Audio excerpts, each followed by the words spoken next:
Okay, so how many out there of you are parents? Okay, I would assume there are as many theories about what's good for your child as there are people out here. So Linda Burch is going to be leading this session with 3 other parents. Linda is the co-founder and Chief Education and Strategy Officer of Common Sense Media, which is a not-for-profit that offers parents and caretakers the information they need to navigate today's complex media and technology. She's the architect of Common Sense Media's K-12 digital literacy and citizenship program, and that's now being used in over 70,000 schools nationwide. And recently, she spearheaded the strategic development of the organization's new Learning Ratings Initiative. Perhaps just as importantly, she has 2 kids, and she says they love media and technology almost as much as they love being outside. Linda is going to talk with 3 other parents, Suzanne Myers, Niels Johnson-Shelton, and Mi-Young Lee. Thank you. Thank you so much. I'll sit here, and I'm going to have our panelists come up. All right, and you guys should, here's the mic if you. Does that work? One microphone, right? Great. Hello, everybody. Hi. It's terrific to be here at Games for Change. As you've just heard, I'm Linda Burch. I'm one of the co-founders of Common Sense Media, and just love the fact that this conference happens every year, and it's so well attended and just keeps getting bigger and better.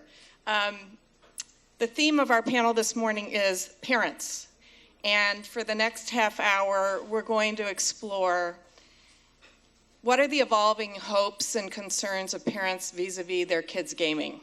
And I think there really has been a change. Common Sense Media has been around for 10 years, and we have watched generations of parents kind of move from fear to intrigue to excitement about games in their kids' lives. That's not to say that it's all excitement. And so we want to delve more deeply into really what are the hopes and what are the concerns today. Just 2 minutes about Common Sense Media. How many of you know our nonprofit here in the room? Oh, lots of people. Okay, I will make this brief. We are all about helping parents, educators, and kids navigate a digital media and technology world and help kids thrive in that world. On the one hand, avoid the things that may be perils, but on the other hand, really harness the possibilities, particularly in the arena of creative expression and collaboration and learning. We rate and review. We publish a kind of consumer reports guide to media for kids and families. We rate movies, games, apps, books, music, websites for both age appropriateness, but what you may not know of, also for learning potential. It's a relatively new thing that we're doing. So we're looking at the learning potential, particularly in interactive digital media. And we publish that for parents on our website through mobile apps that are both Android and iOS. And then we partner with major media companies to distribute that and get that content, which is all free, into the hands of every parent so that they can make a choice that is right for their kids. And our view is every child is different, every family is different. We give you objective information so that you can decide what's right for your kids, or your children can decide for themselves as they age. The other thing that we do is that we are in schools with this K through 12 digital literacy and citizenship curriculum that we developed with Howard Gardner at the Harvard Graduate School of Education that helps kids understand how to navigate an online world safely and responsibly. And it is indeed in 70,000 schools across the country. It is free, it's delivered online, and we're in the midst of, we have a kind of interactive student-facing game called the Digital Passport, which is for kids in upper elementary school, that we launched last fall 2012. There's 650,000 active student accounts across the country, and we're building that out into a full K-12 suite so that essentially any school that has a blended learning model can use both teacher-guided instruction and conversation, which is so important for social and emotional learning, along with kind of authentic gameplay. So with that, I'm going to turn to this great group of panelists, and let me introduce them to you today. Suzanne Myers, who's the first next to me on my right, is a television, film, and fiction writer based in Brooklyn. And among her many credits is her feature film, Alchemy, which won the South by Southwest Film Festival. She's also the founder of the New York Women's Film Festival and the Fuel Film Tour. And for the purpose of this conversation, she's also the mother of 2 boys, Teddy and Henry, who are age 7 and 10. So thank you for coming. Next, Nils Johnson-Shelton is an author of fiction and narrative nonfiction. His first book, get this title, No Angel, My Harrowing Undercover Journey to the Inner Circle of the Hell's Angels. Not my harrowing undercover journey. It's someone else's memoir. Which he wrote with someone else, was a New York Times bestseller.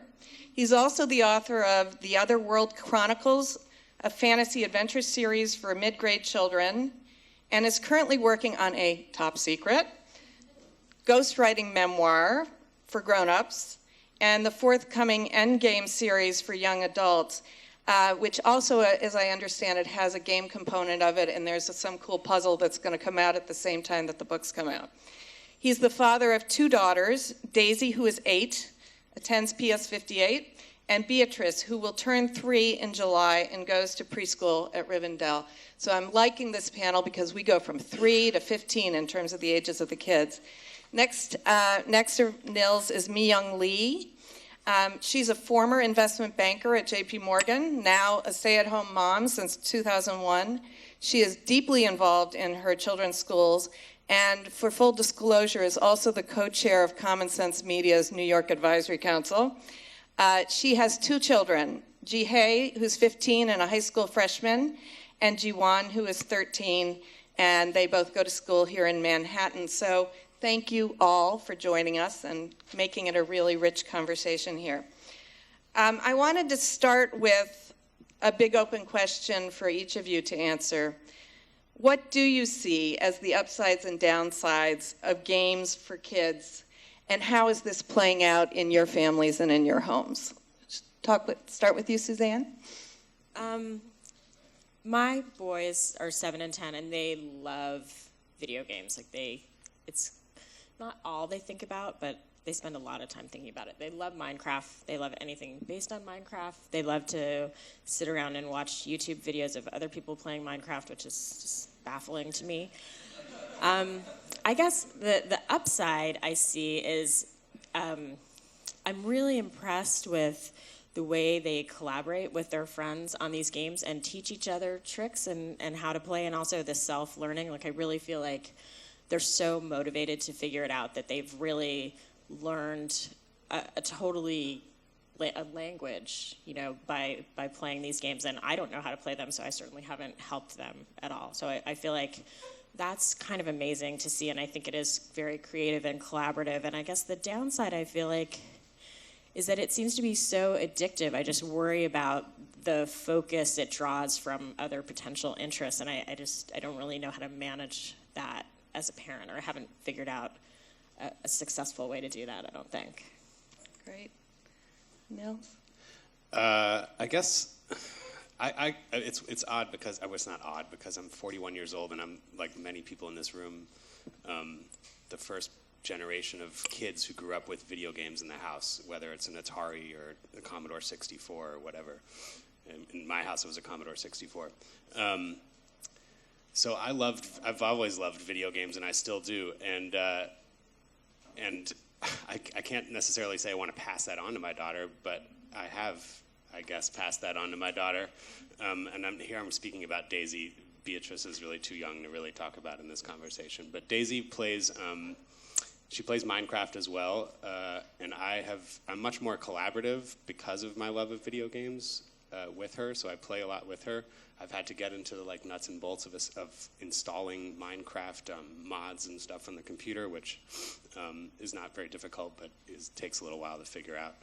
And then I have an Xbox too, and so we play Xbox together almost exclusively. Like, I don't let her play it by herself.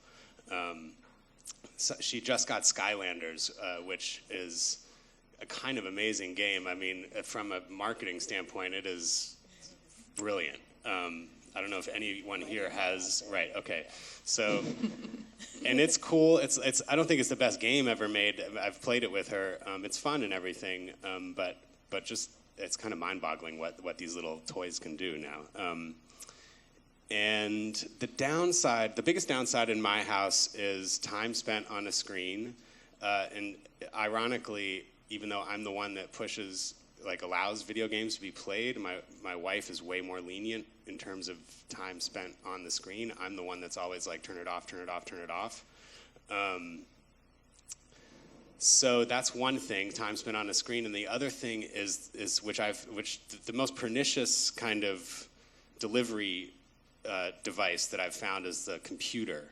And if you let your kid go on the internet and look for video games by themselves, then we found one recently, or she found one recently that, I mean, I wanted to throw my laptop out the window.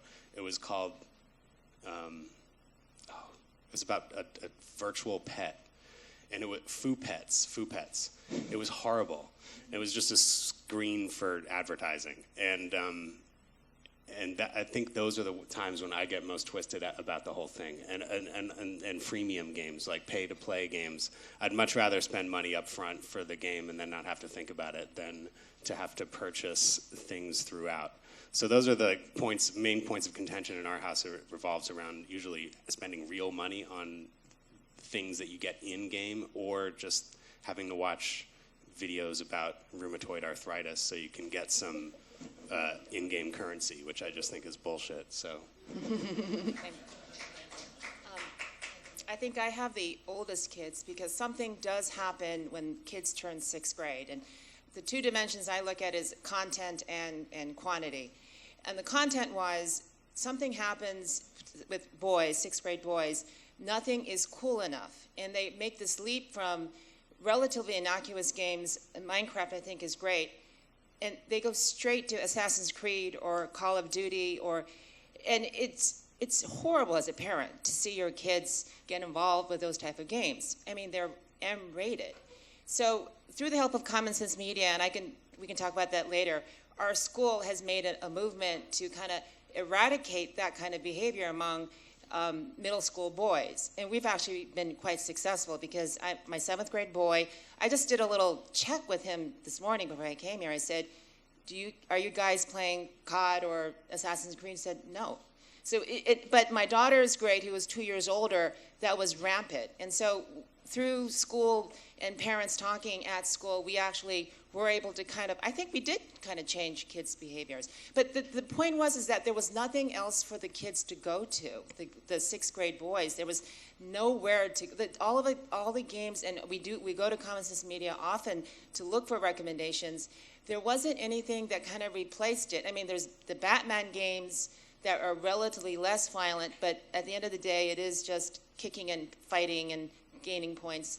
There were some games like that, but there really wasn't a good alternative. Now, the other dimension is quantity, because homework does get more serious. I mean, the 6th, 7th, 8th grade workload does increase. And even my son is exclusively FIFA. He's a big soccer guy. I think the FIFA games are, I mean, sometimes I feel like I thought he was watching a real soccer game. That's how realistic these things are.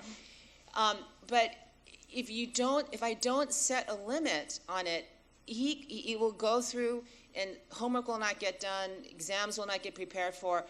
And again, he's still young, he's just middle school, but it does have some consequences now. It's not like 3rd, 4th grade where homework is just a page in 15 minutes. It isn't anymore. Today is a French exam. He has to study those verbs. And he says he wants to just take a little break before he, like a mind break. And I listened to the radio, my LPs, that's how I break between. But it's so hard for him to just take a 10-minute break and then get back to his task.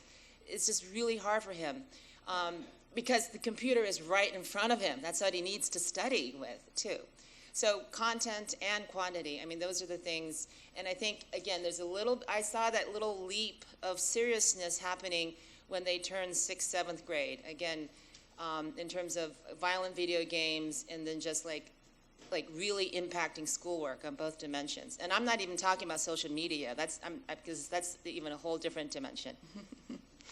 Yeah, I'm curious, Nils, you've got a 3-year-old, and the aging down of online life and media and games happens really quickly these days. How are you managing to think about at what point they enter? Has she already entered? She's already fully there you engaged. go. And Daisy was born before the touchscreen revolution, so I had a flip phone when she was born. And I don't know, she was maybe 3 or 4 when we started when we got our first iPad. But the baby, she totally uses the iPad. I mean, the iPad is not mine anymore; it's theirs, and she actually uses it more than Daisy now. Frankly, she knows how to work it perfectly. She can't go out and find stuff, so we bring stuff to her. But she plays Tokaboka games, and she'll get on YouTube, which is a little funny sometimes. And when you're not looking, all of a sudden she's watching some music video. And she will watch Netflix. She can work Netflix on it too. And she's 2.5. So how do you go about making those? I mean, what role are you guys now playing with the different ages of your kids in terms of your kids' gameplay? I mean, is it timekeeper? It sounds like in the context of Me Young. Is it compatriot in the context of Niels? Are you the piggy bank that pays for everything? How do you actually make the choices about what your kids play, or do they make them on their own? And how do you kind of manage that in your home? Suzanne? Well, if they have a new game they want to try out, I always look at it and see what it involves. And, if I'm not sure, I'll look it up somewhere like Common Sense Media.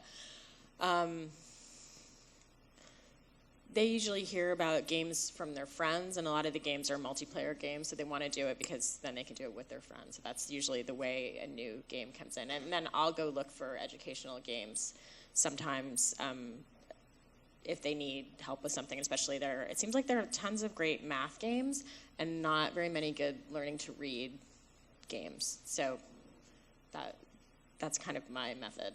Yeah. So typically the kids are discovering, and then you're vetting and evaluating and saying, good to go, or you learn about it once they're... Sometimes it'll be something like we read about in the Times, this game Osmos, which is a really beautiful game and cool, and so we wanted to try it, so then they learned to play that. Or there was one called Gesundheit that I just saw in the App Store, and I like the graphics and the illustrations. So, sometimes one will just pop out, but since I'm not focused on games myself that much, I'm much more focused on like TV and film and narrative stuff. I don't tend to bring the ideas to them. Got it.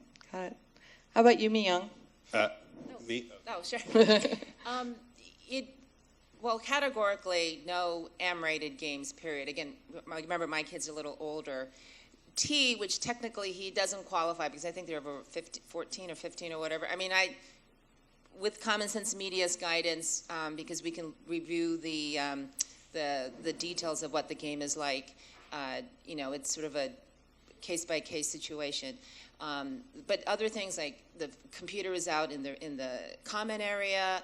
I do need to poke my head in and are you taking a break? How long is your break? I kind of actually get him to say my break will be 10 minutes, 20 minutes.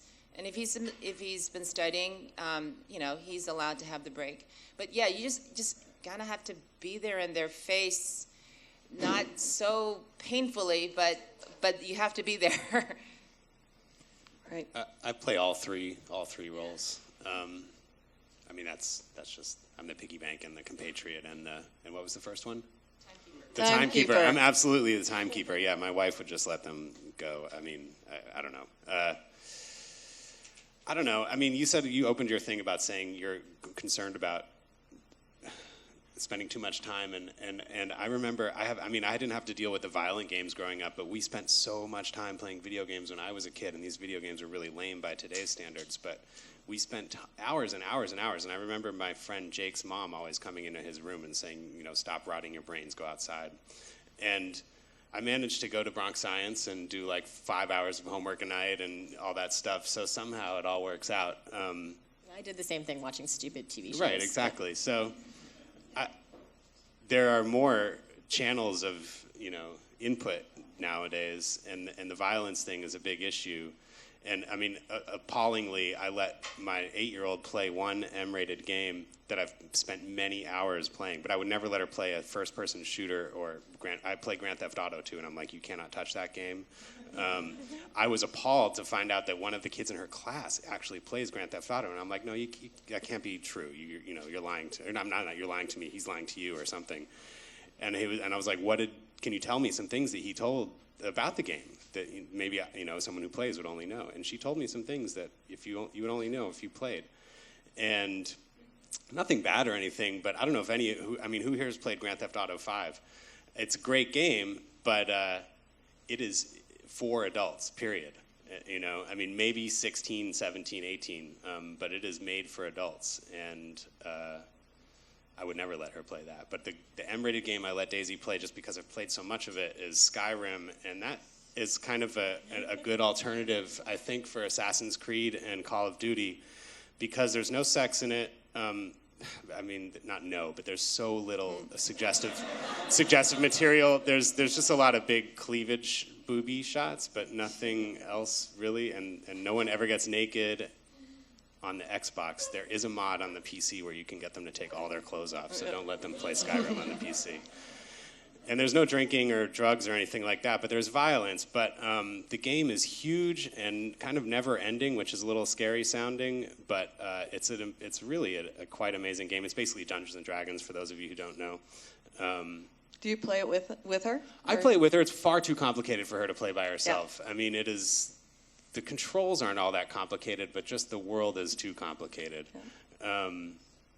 And I would never let her play it by herself. Yeah. And when we started playing, I was like, okay, here are the things that people are going to die. It's not real. You would never do half, 80%, 90%, 99% of the things that happen in this game in real life. But my perspective is, growing up from a gamer's perspective, is I knew that as a kid. I knew that these things didn't happen in real life. And so I think a little bit of it is hand-wringing these days, but I mean, not to say that there aren't real concerns, but for me, those concerns are less about content and more about time, and because I love going outside, I love hiking, I love camping, I love all that other stuff, and that's all really important. Right. And I spent my summers in Vermont growing up, where we had no electricity or running water or anything, so I was forced to take these breaks.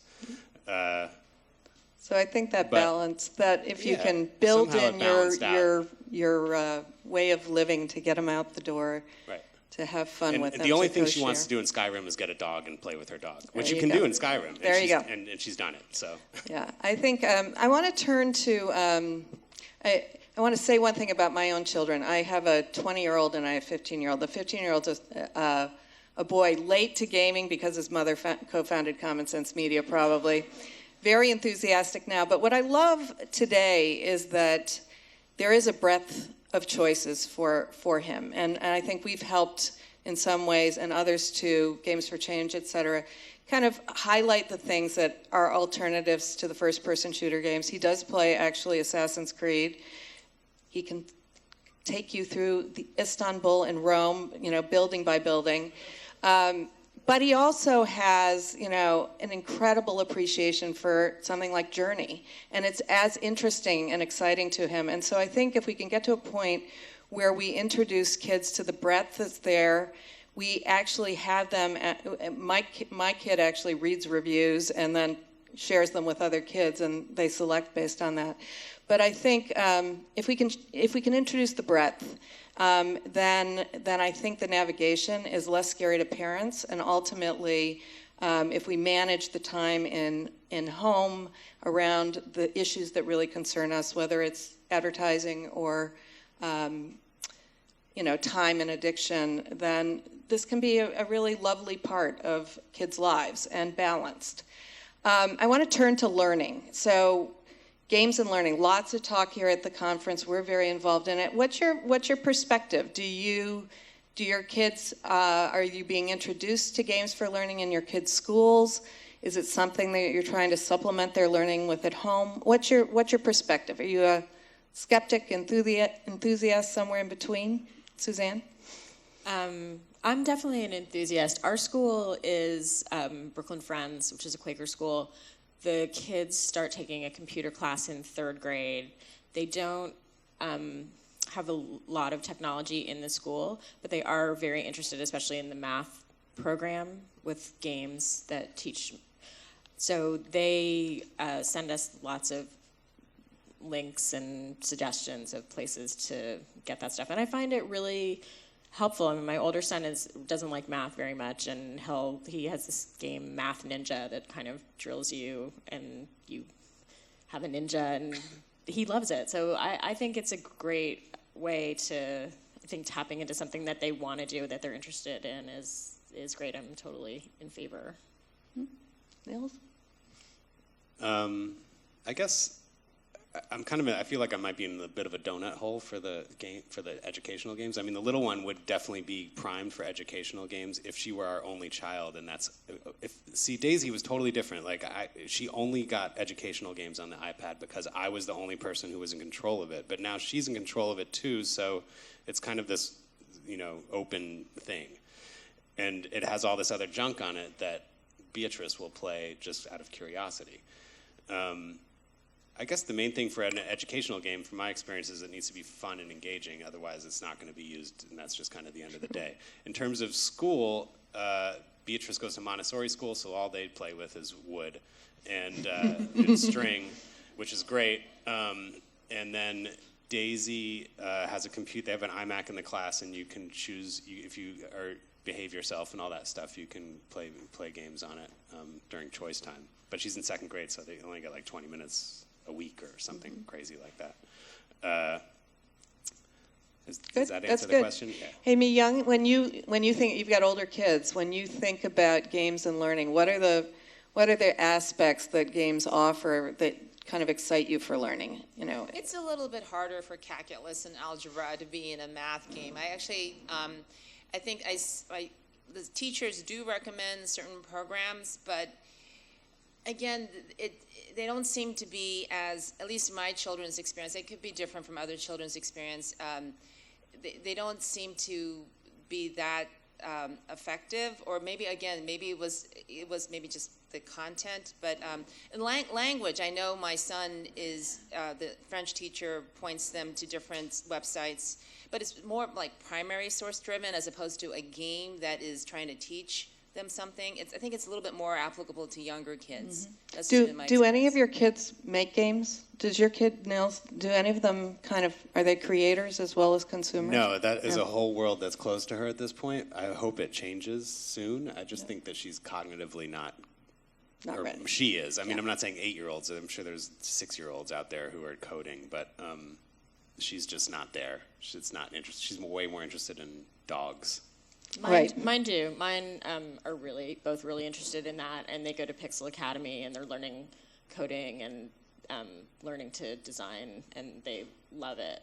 But I feel like the games that I've seen that I'm more excited about are not to teach primary subjects as much as more like social projects. Mm-hmm. Like I saw a game at a children's science museum in Montreal that was about UN world crises, and you would pick a place in the globe, and they would say, like, there's been an earthquake, these are your resources, and, that kind of thing where you can use it for urban planning, or, I think that kind of educational game is really exciting. Right. Can I just share one thing, and we'll wrap up. Because in terms of the game, just this happened at our school today.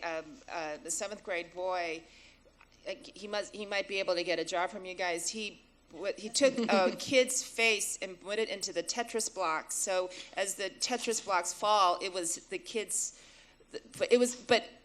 face fell in. it's deemed that half of the school is deeming it as a type of bullying, and he is getting disciplined for meanness. But the computer teacher is thrilled that the kid has that ability to do that. It's literally is happening today.